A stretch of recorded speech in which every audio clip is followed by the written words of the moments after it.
Hello, everybody. Mike Welsch coming to you from a sunny and unseasonably warm Churchill Downs with another edition of the Daily Racing Form Kentucky Derby Clock Report brought to you by Spendthrift Farm. One other note about the weather that might be a little bit significant today as we talk about the workouts. The wind was pretty moderately heavy, maybe about 15 miles an hour out of the south, which means it was pretty much in the horses' faces when they came down the stretch. So that does translate to, maybe a little bit slower times down the stretch and even a little bit slower gallop out times because they're still going into the wind as they turn into the clubhouse turn, heading to the 7-ace pole.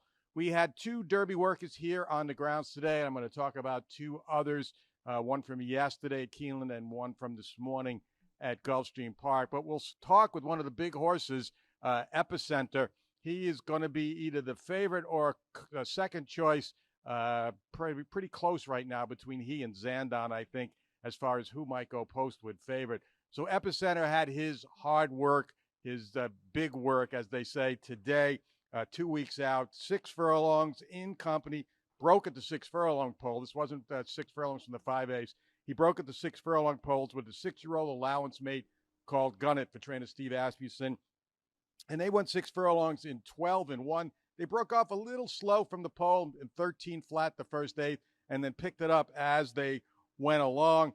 I thought he was going easily on even terms with Gunnet. It was going pretty easily himself. At the wire, his rider kind of nudged him a little bit to get him to go out a full 7-ace. And I would have liked to have seen him gone out a little stronger, to be honest with you. He eased up a little bit coming to the pole, had 7-ace in 126-2. So overall, a very good move for Epicenter. Again, I like to see a little stronger gallop out, but he did what he had to do, and he looks like he's coming into the race in good form for trainer Steve Asmussen. Like I said, I believe he will be either favorite or co-favorite with Zandon. We'll talk a little bit more about that in a couple of minutes here.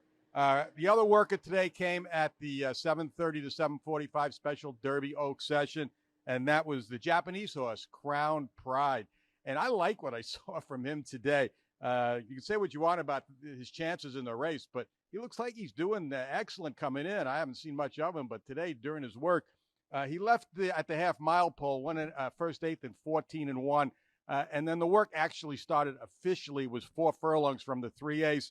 So he broke off at the 3-ace and went a half a mile into the club turn, into the wind to the 7-ace pole in 49-2. And then after that, he just actually rebroke. He won another 1/8 of a mile in 11-4, maybe just about 12 without being asked. So great energy finishing. So I like what I saw from him today. Again, chances to win the race or be in the money, I'm not so sure, but he could be a live horse to grab a piece off of what I saw this morning.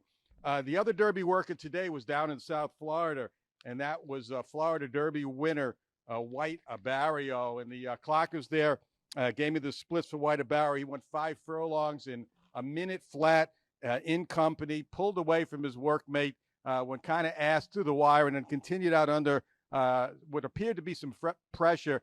Luckily, I was able to get a tape of the workout in time for this report. Went out in 1:12-3, but then he kind of shut down a little bit thereafter. Again, not the real solid gallop out I would have liked to see. He pulled up a mile in 1:45. In sharp contrast, we talked about simplification yesterday in his work Friday. He galloped out there. It's same track, when 1:37-2 a couple of days earlier. And the other work I want to talk about is that of Zandon.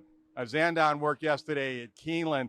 I got to see the tape of that work last night, and boy, was he super impressive. You talk about a powerhouse. This horse just looks the part.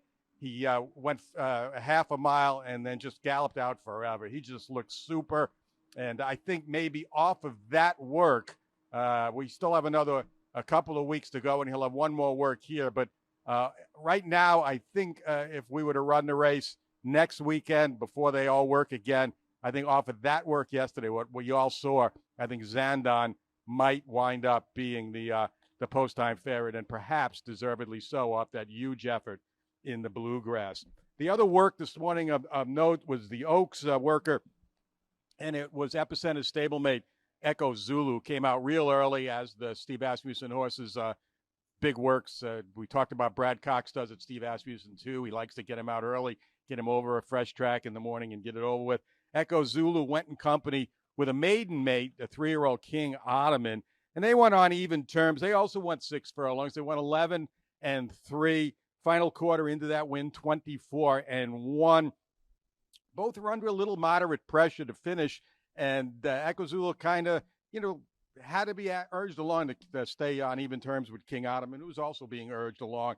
And then he galloped out in 1:25-2, galloped out okay again into the wind, into the turn. So, again, not an over-the-moon work, but good work for Echo Zulu as well. And both Echo Zulu and Epicenter, now the big one is over. They'll come back probably next Sunday or Monday with an easy, typical, right before the race, Steve Asmussen, easy half mile. During the Special Derby Oak session, some gallopers of note.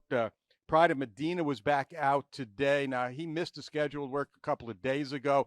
I'm getting reports, and it hasn't been confirmed, that Morello might not be running in the Derby, which would mean Pride of Medina will get in if trainer Todd Pletcher wants him to get in. But like I said, he's a little behind schedule because he missed the work a couple of days ago. Maybe he'll work tomorrow.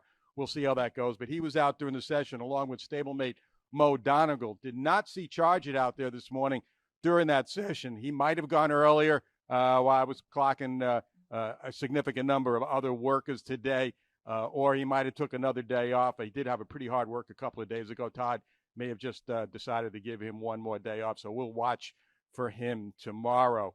So that was it for Derby workers today.